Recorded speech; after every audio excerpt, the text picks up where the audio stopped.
Apa yang kemudian menjadi penyebab orang beribadah itu atau beramal itu tidak berkesinambungan atau tidak acik gitu? Banyak sebab, tetapi yang paling menjadi sebab itu adalah karena futur. Jadi futur itu adalah merasa menjadi malas, bosan, jemu. Maka apa yang kita lakukan, ketaatan kepada Allah, ibadah-ibadah yang kita lakukan, jangan sampai berada pada titik suatu saat kemudian kita jemu, kemudian kita bosan, kita justru malas. Jadi kalau futur itu kan artinya ada dua. Artinya futur itu berhenti.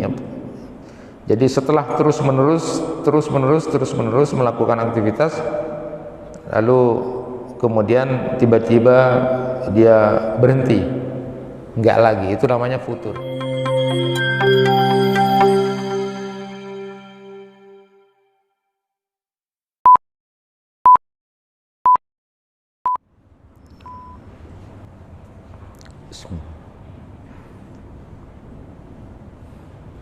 Assalamualaikum warahmatullahi wabarakatuh.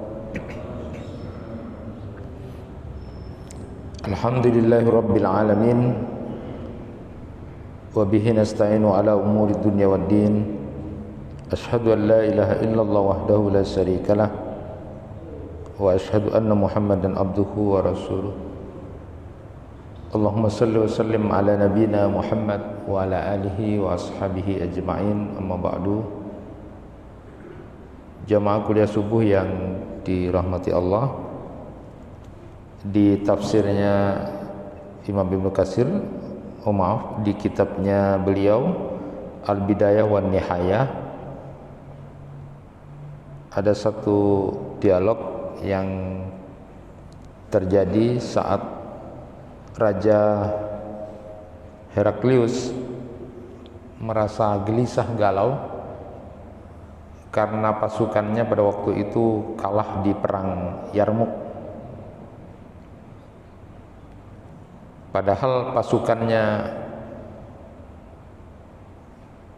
jumlahnya banyak waktu itu, ada sekitar 240.000 prajurit.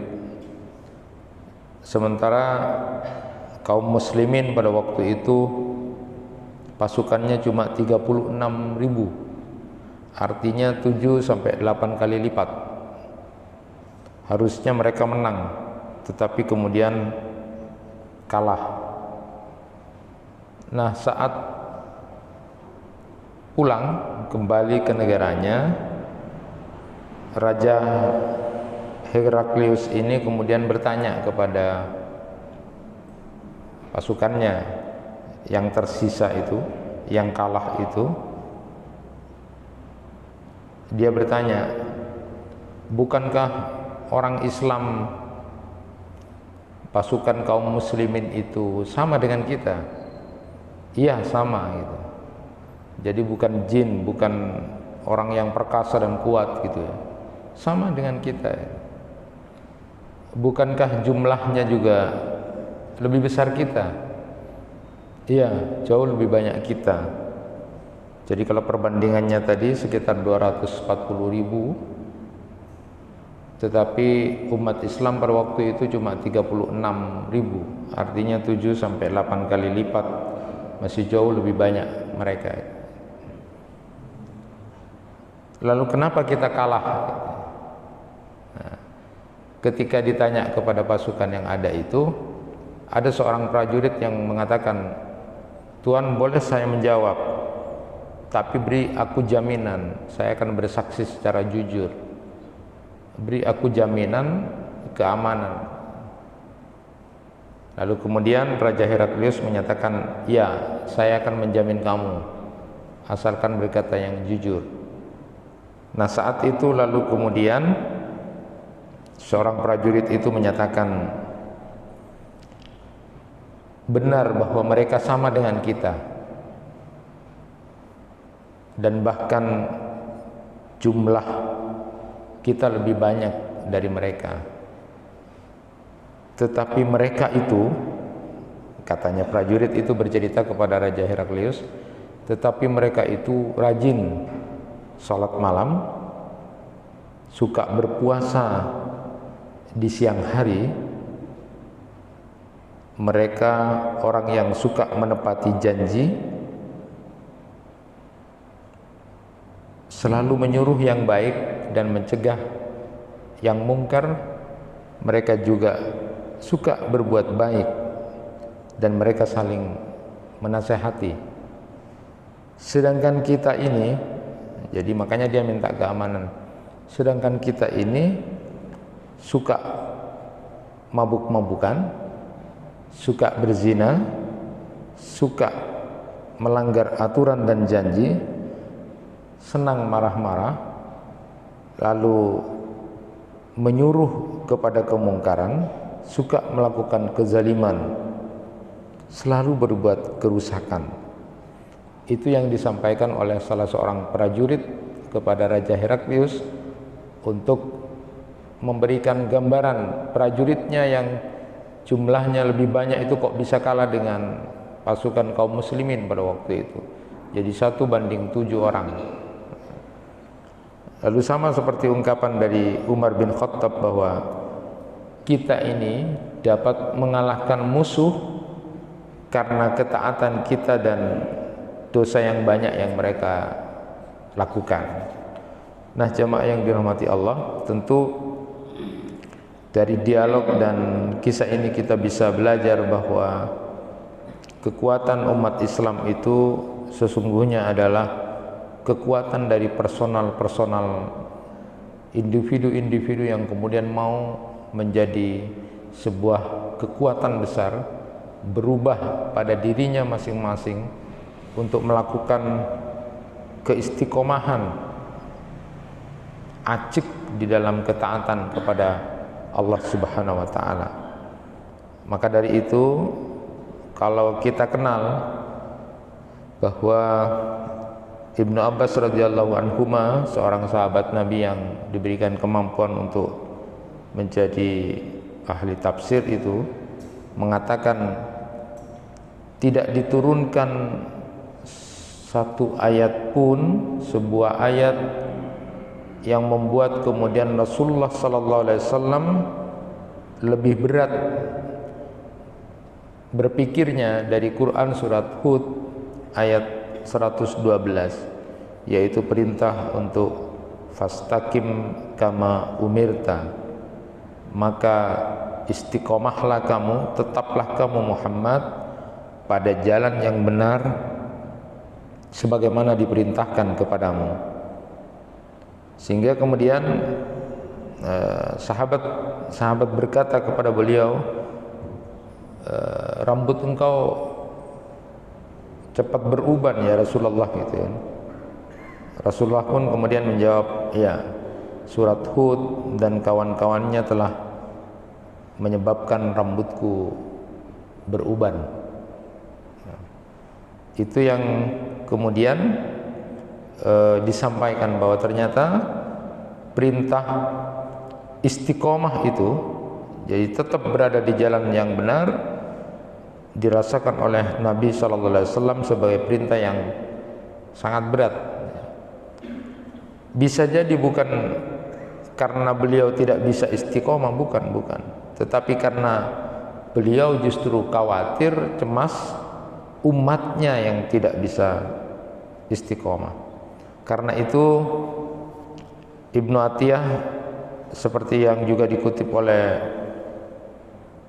As-Sabuni, itu menunjukkan kepada apa yang terjadi pada umat-umat terdahulu, dan Rasulullah pun takut jika hal itu terjadi kepada umatnya, sehingga ketakutan dan kecemasan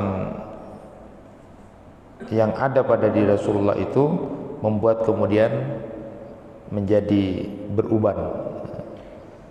Dalam riwayat lain disebutkan bahwa ketika turun ayat fastaqim kama umirta ini, beliau bersabda, bersungguh-sungguhlah. Dan sejak itu beliau tidak pernah lagi tertawa sampai kemudian berlama-lama dalam tawa itu. Cukup beliau hanya senyum saja. Nah, jamaah yang dirahmati Allah, memang perintah istiqomah ini sesuatu yang memang sangat dirasakan merupakan beban, ya, karena itu berat, ya. Karena kalau istiqomah itu artinya dia selalu berada dalam terus menerus dalam sikap tengah ketaatannya. Dia tidak berada dalam titik kanan, tidak berada dalam titik kiri, ya. Jadi lurus di tengah, dan dia kemudian selalu berkesinambungan di dalam melakukan aktivitas ketaatan. Lalu apa yang kemudian menjadi penyebab orang beribadah itu atau beramal itu tidak berkesinambungan atau tidak acik gitu? Banyak sebab, tetapi yang paling menjadi sebab itu adalah karena futur. Jadi futur itu adalah merasa menjadi malas, bosan, jemu. Maka apa yang kita lakukan, ketaatan kepada Allah, ibadah-ibadah yang kita lakukan, jangan sampai berada pada titik suatu saat kemudian kita jemu, kemudian kita bosan, kita justru malas. Nah, jadi kalau futur itu kan artinya ada dua. Artinya futur itu berhenti, ya. Jadi setelah terus menerus melakukan aktivitas, lalu kemudian tiba-tiba dia berhenti, enggak lagi, itu namanya futur. Dan ini berbahaya dalam iman, ya. Kondisi futur yang berbahaya dalam iman saat dia sudah terus berada dalam ketaatan kepada Allah, tiba-tiba muncul jemu, tiba-tiba muncul bosan, apalagi kemudian muncul malas, lalu dia berhenti. Itu namanya futur, berhenti. Yang kedua, futur itu juga artinya sama dengan malas, ya. Jadi dia sudah mulai menunda-nunda, lamban, tidak lagi bersemangat seperti awalnya. Itu namanya futur. Karena memang malas ini memang kadang-kadang muncul, ya. Bosan muncul, tapi bagi orang yang beriman selalu menjaga untuk tidak malas. Nah, kita pun diajarkan doa, salah satu doa yang diajarkan oleh Rasulullah, Allahumma inni a'udzubika minal ajzi wal kasal. Nah, itu diantara bagian doa yang disampaikan kepada Abu Umamah yang saat itu sedang punya hutang. Jadi salah satu bagian doanya itu berlindung kepada Allah dari kondisi lemah dan kondisi malas. Nah, berhenti atau terhenti, tidak aktif, adalah terhentinya seseorang dari melakukan sebuah aktivitas. Karena sesungguhnya memang setiap pekerjaan itu ada titik di mana pasti menimbulkan kejenuhan.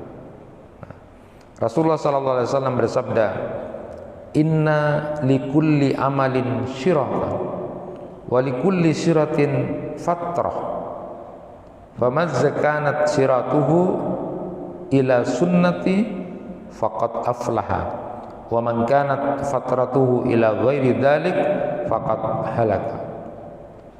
Sesungguhnya setiap pekerjaan itu memiliki masa semangat-semangatnya, serius, dan setiap semangat serius itu memiliki batas waktu.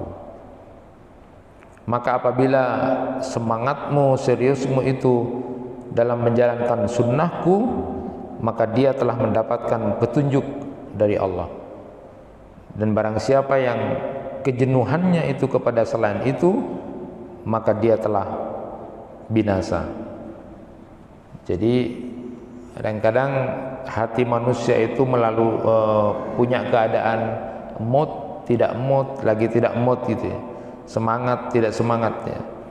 Tetapi dalam satu aktivitas kadang-kadang memunculkan yang namanya malas atau jemu atau futur. Inilah yang kemudian kita akui sebagai sesuatu yang alamiah kadang-kadang, ya. Akan tetapi berbahaya kalau kemudian kita biarkan futur atau malas atau jemu itu kita pelihara, sehingga kemudian membuat tiba-tiba sedikit mengendorkan melakukan ibadah kepada Allah Subhanahu wa taala. Naudzubillah. Nah, jemaah yang dirahmati Allah, kenapa kemudian kondisi itu kadang-kadang muncul? Pertama adalah karena kita terlalu berlebih-lebihan dalam beribadahnya. Jadi berlebih-lebihan itu sampai kemudian lelah, tidak punya ukuran, tidak mengukur, pokoknya berlebih-lebihan, semangatnya berlebih-lebihan, sampai tiba-tiba down. Jangan, kita harus mengukur. Kita harus mengukur. Kemudian yang kedua, berlebih-lebihan dalam melakukan hal-hal yang mubah. Jadi makannya, minumnya, kemudian aktivitas pakaiannya itu juga punya pengaruh, sehingga kemudian membuat jadi malas atau menjadi terhenti atau menjadi jemu. Dan yang ketiga bisa jadi juga sebabnya adalah karena dia tidak mau berjamaah, suka menyendiri dan minim ketaatan kepada Allah. Maka seringlah berdoa kepada Allah Subhanahu wa taala. Doa yang sudah sering kita pahami bersama adalah ya muqallibal qulub tsabbit qalbi ala dinik. Nah, jemaah yang dirahmati Allah, pertanyaannya sekarang, apakah kemudian setiap amal yang kita lakukan itu harus terus-menerus dilakukan, harus istiqomah dilakukan? Apakah kalau biasa salat tahajud ya harus terus-menerus supaya tidak tergolong orang yang tidak istiqomah? Apakah orang yang sedekah terus-menerus? Apakah orang yang salat duha harus terus-menerus? Apakah orang yang salat suruh harus terus-menerus? Apakah ketika kemudian suatu saat tidak melakukan itu termasuk orang yang futur? Nah, maka saya ambil pendapat dari Syekh Ibrahim Ar-Ruhaili itu. Beliau memberi keterangan 3 hal dalam masalah ini. Yang pertama, beliau sebutkan bahwa ada amalan yang biasa dilakukan oleh Rasulullah SAW secara kontinu, terus-menerus, baik dalam keadaan mukim maupun dalam keadaan safar atau perjalanan. Apa yang dilakukan Rasulullah acik dilakukan itu baik dalam keadaan berdiam di satu tempat atau kemudian safar. Di antaranya kemudian beliau sebutkan adalah beliau acik melakukan puasa ayyamul bid dan 2 rakaat sebelum subuh. Jadi walaupun dalam safar pun Rasulullah tidak tinggalkan itu. Kemudian salat malam, salat witir. Satu di antaranya kemudian disebutkan oleh beliau, riwayat dari Ibnu Abbas tentang keutamaan salat fajar atau salat sebelum subuh. Rakaat al-fajri khairum minad dunya wa ma fiha.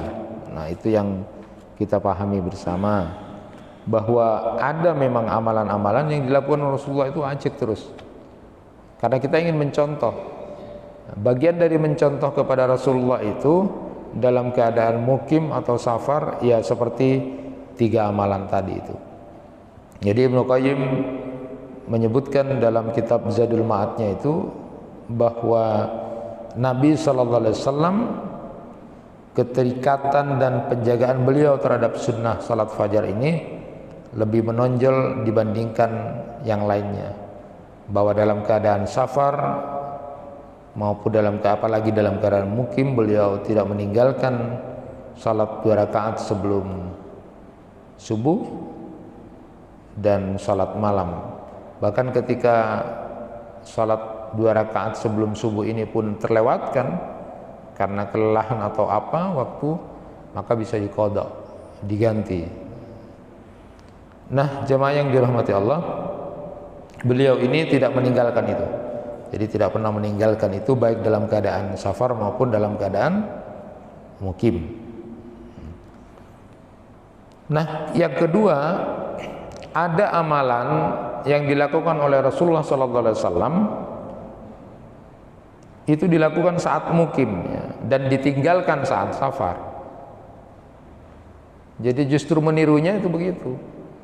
Jadi bagian dari meniru Rasulullah, mutaba'ah kepada Rasulullah itu adalah ada amalan-amalan yang itu dilakukan oleh Rasulullah pada saat mukim, tetapi ditinggalkan oleh beliau pada saat safar. Contohnya adalah salat sunat rawatib. Jadi salat sunat rawatib kita sudah tahu bahwa ada perbedaan sih antara riwayat dari Aisyah radhiyallahu anha dengan Ibnu Umar, ya. Jadi perbedaannya itu Nabi SAW selalu menjaga 10 rakaat. Jadi kalau menurut riwayatnya Ibnu Umar itu selalu menjaga 10 rakaat salat rawatib. Sedangkan kalau riwayatnya Aisyah itu 12 rakaat. Perbedaannya itu adalah sebelum salat duhur. Jadi kalau Aisyah itu riwayatnya 4 rakaat sebelum duhur. Tapi kalau Ibnu Umar itu 2. Jadi kalau dijumlah semuanya, kalau Ibnu Umar itu 10 rakaat. Itu salat rawatib sebelum dan sesudah salat wajib. Kalau menurut riwayat Aisyah itu menjadi 12 karena sebelum duhurnya 4 rakaat. Nah, ini dilakukan oleh Rasulullah, tidak pernah ditinggalkan Rasulullah pada saat mukim. Namun pada saat safar, salat rawatib ini ditinggalkan oleh beliau. Jadi jangan sampai kemudian justru ketika safar kita tetap seperti itu. Itu yang disampaikan oleh Syekh Ruhaili. Nah, kemudian termasuk diantaranya adalah amalan-amalan seperti zikir pagi dan petang, ya. Saat masuk keluar masjid juga seperti itu. Jadi itu perbedaannya yang masalah salat sunat rawatib. Dan yang ketiga, ini yang akan kita jadikan kajian adalah ada amal yang dilakukan oleh Rasulullah SAW suatu waktu atau keadaan khusus, ya. Jadi contohnya adalah salat duha. Jadi Ibnu Qayyim itu menukil perkataan ulama tentang hukum salat duha. Beliau menyatakan tidak dianjurkan melakukannya setiap hari. Jadi pendapat ini merupakan pendapat dari Imam Ahmad, ya. Walaupun nanti ada pendapat yang lain boleh dilakukan terus-menerus. Jadi hadis dari Abi Sa'ad bahwa memang Rasulullah SAW pernah dahulu dilihat sholat duha, ya. Hingga kami menyatakan seolah-olah Rasulullah tidak pernah meninggalkan sholat duha. Namun suatu saat kami tidak melihat Rasulullah SAW itu sholat duha, sehingga seolah-olah lalu kemudian sholat duha itu tidak lagi. Jadi sunnahnya sholat duha itu adalah suatu saat melakukannya dan pada saat yang lain meninggalkannya, sebagaimana yang dilakukan oleh Nabi SAW. Karena barang siapa yang melakukannya secara rutin, kata Ibnu Qayyim itu, maka dia telah menyelisihi sunnah. Justru sunnahnya itu seperti itu, bukan terus menerus. Itu pendapat dari Ibnu Qayyim. Nah, walaupun nanti di kitab yang saya lihat Fiqhul Adillah wa Adillatuhu itu, Fiqhul Islam wa Adillatuhu dari Syekh Wahab Zuhaili itu, memang ada yang berpendapat bahwa boleh terus menerus salat duha itu didasarkan pada pesan dari Rasulullah kepada Abu Hurairah, jangan kamu tinggalkan. Nah, salah satu jangan yang ditinggalkan itu adalah 2 rakaat subuh. Nah, jamaah yang dirahmati Allah, kaitan dengan itu saya sedikit akan lebih memperdalam tentang sholat duha ini, karena kadang-kadang ini suka dilakukan oleh kita ya. Ada beberapa hal yang ingin perlu untuk kita sampaikan pada kesempatan ini, bahwa memang salat duha itu tidak ada doa secara khusus ya sesudah salat duha ya. Kalau lihat di kitab-kitab fikih itu tidak ada doa khusus salat duha itu. Para ulama sama sekali tidak mencantumkan doa salat duha, sehingga kemudian kita boleh berdoa secara umum ya, dengan doa apapun asalkan itu baik. Namun ada juga doa yang populer, tapi doa ini bukan dari Rasulullah. Doa ini bukan dari Rasulullah ya. Karena memang boleh untuk berdoa apapun secara umum, yang penting baik.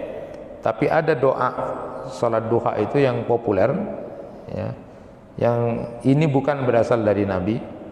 Doa ini dicantumkan oleh Asy-Syarwani dalam Syarah Al-Minhajnya, lalu disebutkan oleh Ad-Dimyati dalam I'anatul Talibinnya, yang biasanya kita dengar. Doanya itu adalah Allahumma innad duha'a duha'uka wal baha'a baha'uka wal jamala jamaluka wal quwata quwatuka wal qudrata qudratuka wal ismata ismatuka. Allahumma in kana rizqi fis sama' fa anzilhu wa in kana fil ardi fa ahrijhu wa in kana mu'siran fayassirhu wa in kana haraman fatahhirhu wa in kana ba'idan faqarribhu bihaqqi du'aika wa bahaika wa jamalika wa quwwatika wa qudratika atini ma ataita ibadaka salihin. Ini biasanya menjadi doa salat duha yang populer. Tapi sekali lagi itu bukan berasal dari Rasulullah, dan boleh saja kita berdoa seperti itu. Tetapi kalau dari artinya tadi ya Allah, sungguh doa ini adalah doamu, semua keagungan adalah keagunganmu. Itu yang menjadi menarik di doa itu, yang kemudian ada yang mengatakan kayaknya tidak bagus itu doa itu, karena ada kalimat doanya itu masalah rezeki itu.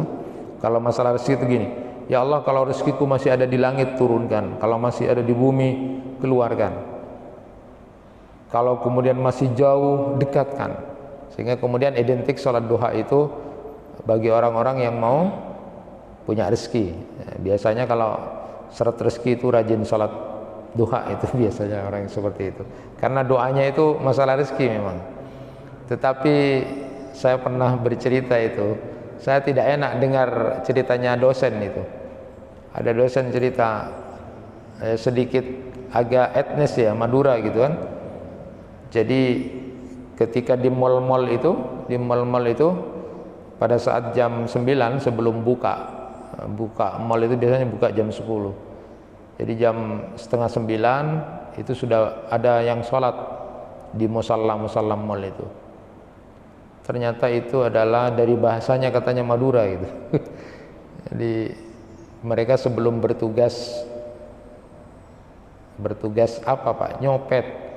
Bertugas dengan di beberapa tempat itu mereka sholat duha dulu. Kan jadi tidak enak didengar kan? Jadi seolah-olah sholat duhur itu menjadi spiritual, teologis untuk bagi apa ngambil rezekinya Allah dengan cara seperti itu. Nah, dari doanya itu ada kalimat yang kemudian disebut begini, walaupun ini dibela maksudnya, wa in kana haraman fatahhirhu. Jika ada yang haram dari harta, maka sucikan ya Allah. Jadi enak kan? Wa in kana haraman fatahhirhu. Jadi kalau di harta itu ada yang haram ya Allah, sucikan. Jadi kira-kira gimana itu? Jadi kalau ada yang haram, sucikan dengan sholat duha itu. Jadi itu memang konteksnya di rezeki. Nah, padahal ada satu riwayat yang walaupun ini tidak khusus, tetapi boleh, karena memang yang diceritakan oleh Aisyah radhiyallahu anha yang meriwayatkan hadis ini, bahwa Rasulullah itu kalau habis sholat duha, salah satu yang pernah dilihat oleh Aisyah itu adalah beliau membaca Allahumma ufirli wa tub alayya innaka antat tawwabur rahim. Itu 100 kali. Jadi justru setelah sholat duha itu bacanya adalah Allahumma ufirli wa tub alayya innaka antat tawwabur rahim. Ini riwayat dari Aisyah radhiyallahu anha. Jadi ini yang dibaca. Jadi doanya itu justru adalah memohon ampunan kepada Allah. Sweet, jadi cocok ya. Seperti hadis Nabi tentang sholat duha itu adalah sholatul awwabin hina tarmudul fisal. Jadi salatnya orang-orang yang awab itu, orang-orang yang mau kembali kepada Allah, orang-orang yang selalu mau berada dalam ketaatan kepada Allah itu adalah pada saat sudah seperti anak unta yang kemudian kepanasan. Jadi kalau sudah agak panas. Jadi justru salat duha itu lebih afdal pada saat sudah panas. Nah, Rasulullah memberikan gambaran salat duha itu adalah salat awab. Kita tahu di dalam Al-Quran kata awab itu terdapat dalam Quran surat Shad ayat 30. Wa wahabna li Dawud wa Sulaiman ni'mal abdu innahu awwab. Dan kepada Daud kami karuniakan anak bernama Sulaiman dan dia adalah sebaik-baik hamba. Kenapa disebut sebaik-baik hamba? Karena dia adalah awwab. Ya. Jadi menurut Ibnu Abbas radhiyallahu anhu itu awwab itu adalah orang yang apabila mengingat kesalahan-kesalahannya lalu dia beristighfar memohon ampunan kepada Allah, itu adalah orang awwab. Jadi pas, jadi salat duha itu disebut oleh Rasulullah salatul awwabin. Jadi awwab. Jadi doanya setelah salat duha itu justru Allahumma ufirli wa tub alayya innaka antat tawwabur rahim 100 kali. Jadi pernah saya sampaikan bahwa seorang peneliti namanya Herbert Benson itu mengatakan ketika kita mengulang apapun itu, kalimat tahlil, la ilaha illallah, salawat, mengulang-ulang itu sesungguhnya ada agar kemudian terinternalisasi dalam diri kita ini sehingga muncul ketenangan. Jadi orang-orang medis pun, orang-orang yang kemudian ada kalimat-kalimat yang membuat tenang itu karena pengulangan. Jadi salat duha itu adalah salatnya orang awab, orang yang kemudian mengingat-ingat kesalahannya lalu kemudian mau istighfar kepada Allah. Dan nanti ada kaitannya dengan masalah rezeki itu memang salah satu diantaranya siapa yang melazimkan mengucapkan istighfar kepada Allah, maka salah satunya adalah di samping dia kemudian akan diberi jalan keluar terhadap masalah yang dia hadapi, atau kemudian dia akan disenangkan dengan kesedihan-kesedihannya yang dia alami pada titik tertentu, Allah lalu akan berikan rezeki yang tidak disangka-sangka. Nah, jadi orang yang melazimkan istighfar itu termasuk salat duha ini, setelah salat duha dia membaca Allahumma firli wa tub alayya innaka antat tawwabur rahim 100 kali, itu adalah bagian dari istighfar. Melazimkan, membiasakan membaca minimal 100 kali itu, maka paling tidak dia akan diberikan jalan keluar kalau punya masalah.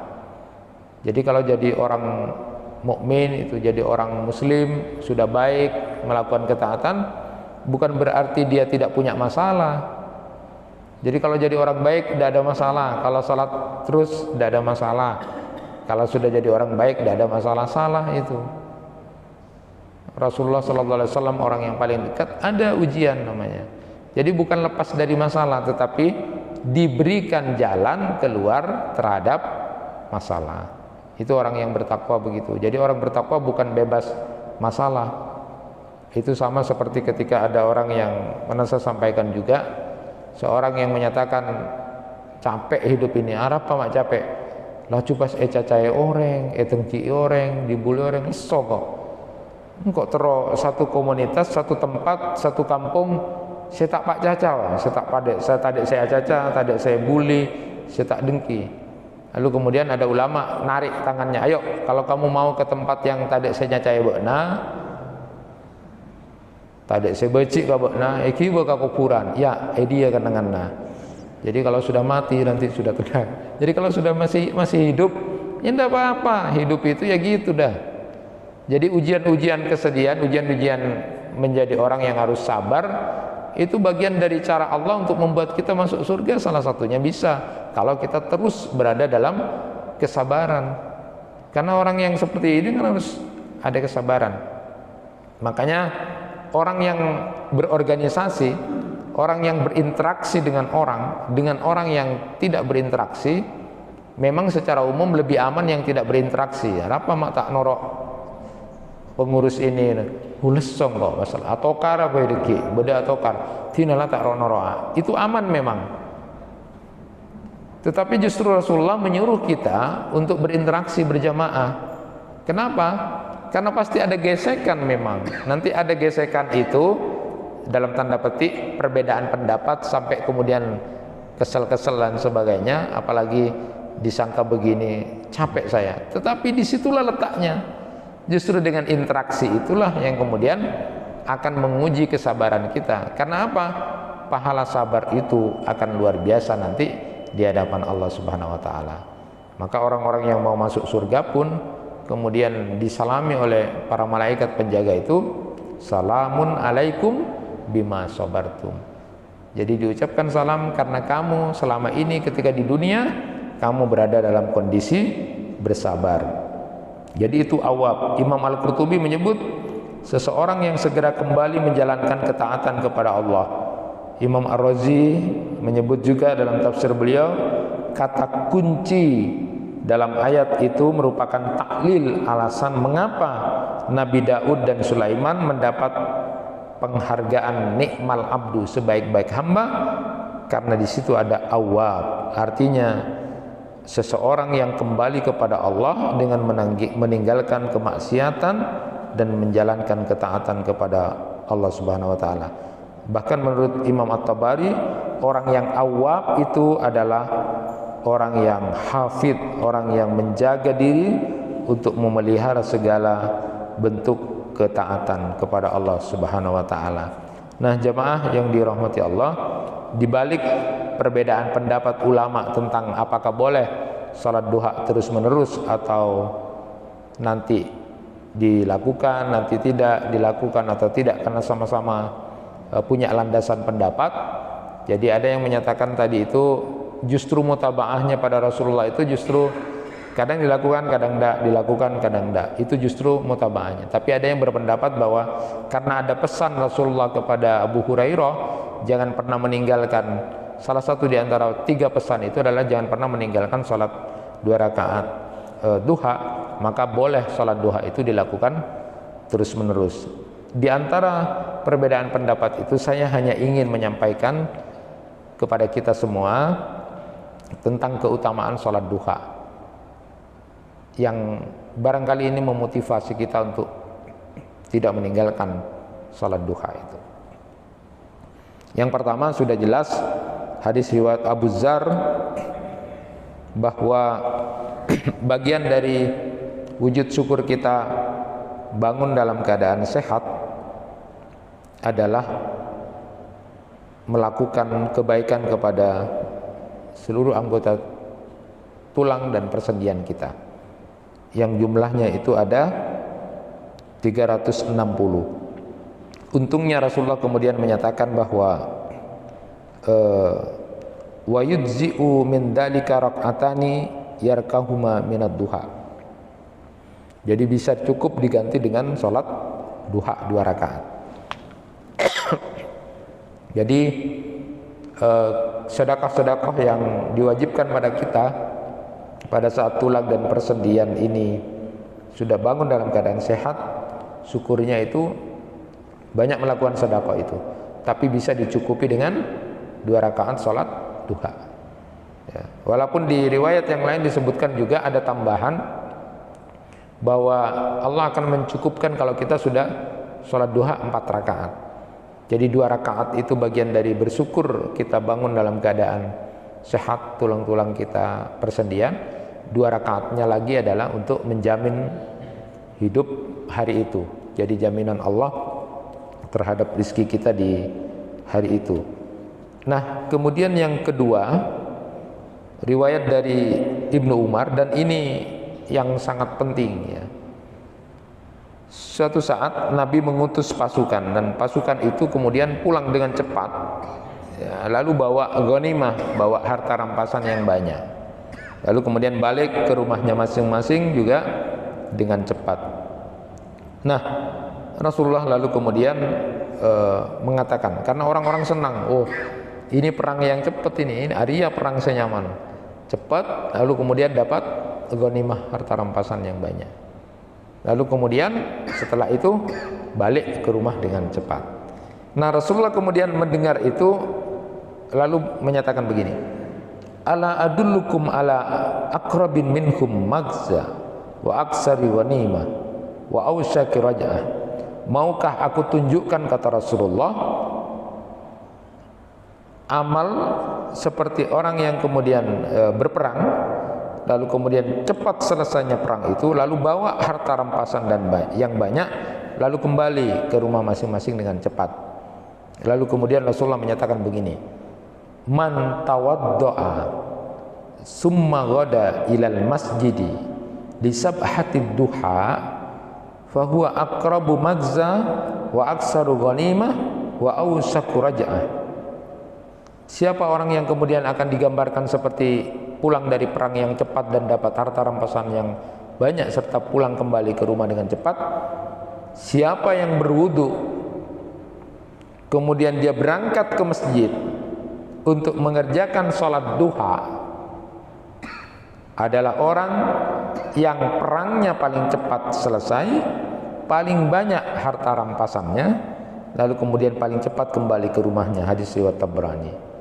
Jadi ini satu riwayat yang kemudian menarik. Jadi kalau secara khusus boleh, dan yang paling afdal itu adalah sholat duha pada waktu sudah panas atau menjelang akhir waktu sholat duha. Jadi paling jam 10 ya, jam 10, 1 jam atau setengah jam sebelum duhur. Jadi paling tidak ada orang yang diniatkan, ada dia punya waktu, lalu kemudian wudhu di rumahnya, lalu dia pergi ke masjid untuk melaksanakan sholat duha di waktu yang sudah sangat panas, tapi belum duhur ya, tidak boleh, haram hukumnya kalau sudah mau duhur. Jadi setengah jam atau paling ihtiyatnya lagi, hati-hatinya adalah 1 jam sebelum sholat duhur. Niat dari rumah, wudhu, lalu sholat duha, itu pahalanya seperti itu. Kemudian yang ketiga, yang terakhir, kaitannya dengan masalah sholat duha ini, ternyata kalau riwayat dari Anas bin Malik itu, bahwa ternyata Rasulullah SAW itu pernah melakukan sholat duha itu dengan doa yang sangat penting. Jadi Rasulullah itu justru memohon kepada Allah sesuatu yang sangat penting itu di waktu sholat duha. Contohnya adalah riwayat ini ya, riwayat dari Anas bin Malik. Jadi Rasulullah pernah menyatakan begini, inni shallaitu salata ragba wa rahbah, sa'altu rabbi azza wa jalla fiha salasan fa'atani isnatain wa mana'ani wahida, sa'altuhu alla yabtaliya ummati bis sinina fa fa'ala, wa sa'altuhu alla yadhara alaihim aduhum fa fa'ala, wa sa'altuhu alla yalbisahum syi'an fa aba alayya. Rasulullah bercerita pernah beliau itu sholat, dan itu ternyata sholat duha. Selesai sholat duha itu aku meminta kepada Allah 3 hal. Allah mengabulkan 2 hal dan tidak mengabulkan 1 hal. Tahu apa permintaan Rasulullah itu? Adalah permintaan penting ternyata, sangat penting sekali, dan itu dilaksanakan pada waktu selesai sholat duha. Dan yang diminta oleh Rasulullah SAW itu berkaitan dengan kita.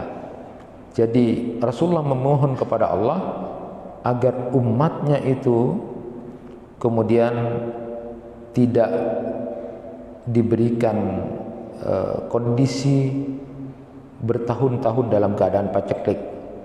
Jadi Rasulullah itu memohon kepada Allah agar umatnya tidak tersiksa karena tidak punya makanan ya. paceklik terus. Lalu itu dikabulkan oleh Allah. Jadi kita tidak mungkin mati dalam keadaan seperti itu. Yang kedua, Rasulullah berdoa kepada Allah agar kita ini tidak dikalahkan oleh musuh. Jadi kita pasti menang pada titik tertentu, tetapi harus berjuang, harus ada usaha berjuang. Dan itu dikabulkan oleh Allah. Tetapi ada yang kemudian doa yang tidak dikabulkan oleh Allah itu, permohonan Rasulullah yang ketiga itu, beliau bermohon agar kemudian umatnya itu tidak berpecah-pecah, tidak berpecah-pecah, dan itu tidak dikabulkan. Artinya bukan ada ulama yang menyatakan ini sudah bagian dari itu ya, berpecah-pecah, tetapi justru itu dilihat apakah sikap kita merasa paling benar kemudian menjadi arogan, itu bagian dari ujian. Jadi Allah tidak mengabulkan itu. Jadi bagian dari itu. Bayangan kita kan pokoknya satu gitu, satu. Nah, satu hal yang kita ambil pelajaran, tidak membahas doa Rasulullah itu, tetapi yang terpenting adalah bahwa ternyata Rasulullah SAW berdoa sesuatu yang sangat penting, sesuatu yang sangat urgent. Jadi kalau bapak dan ibu punya hajat tertentu, itu justru bisa dilakukan pada waktu setelah sholat duha. Ya, jadi tidak, orientasinya tidak rezeki tok ya. Walaupun itu boleh bagian dari sholat duha. Tetapi saya sampaikan tadi bahwa lebih banyak kepada pertobatan. Jadi Allahumma ufirli wa tub alayya innaka antat tawwabur rahim. Maka disebutlah sholat duha itu sebagai sholat awabin. Nah, itulah 3 alasan kenapa kemudian kita jangan sampai kemudian meninggalkan sholat duha. Walaupun yang mau kekeh dengan pendapat mutabaahnya kepada Rasulullah tidak terus menerus, ya silakan. Tetapi yang mau rutin dengan tadi itu, dengan 3 keutamaan itu, maka paling tidak kita berusaha untuk tetap melakukan sholat duha. Walaupun ada yang berpendapat lagi ulama bahwa kalau dia malamnya sudah sholat tahajud, kalau dia sudah malamnya sholat malam, maka sholat duhanya jadi longgar. Jadi longgar itu boleh dilakukan, boleh tidak, gak apa-apa tidak dilakukan. Tapi kalau malamnya dia tidak sholat duha, tidak sholat malam atau tidak sholat tahajud, maka menjadi sesuatu yang sangat dianjurkan untuk melaksanakan sholat duha, terutama sampai 8 rakaat. Atau yang menyatakan 10, tetapi ada juga yang menyatakan 12 yang paling banyak. Tetapi yang paling kuat adalah 8. Artinya kalau sudah sholat malam, maka sholat duhanya jadi santai gitu. Itu pendapat ulama juga. Tapi kalau malamnya tidak sholat malam, maka duha itu menjadi seolah-olah harus dilakukan sebagai pengganti dari sholat malam. Wallahu a'lam bishawab. Itu yang bisa disampaikan. Mudah-mudahan bermanfaat buat kita untuk tetap berada dalam ketaatan kepada Allah, istiqomah, acek dengan sesuai kemampuan kita. Bismillahirrahmanirrahim. Wal asri innal insana lafi husrin illal ladzina amanu wa amilus shalihat wa tawassaw bil haqq wa tawassaw bis sabr. Subhanakallahumma wa bihamdika asyhadu an la ilaha illa anta astaghfiruka wa atubu ilaik. Assalamualaikum warahmatullahi wabarakatuh.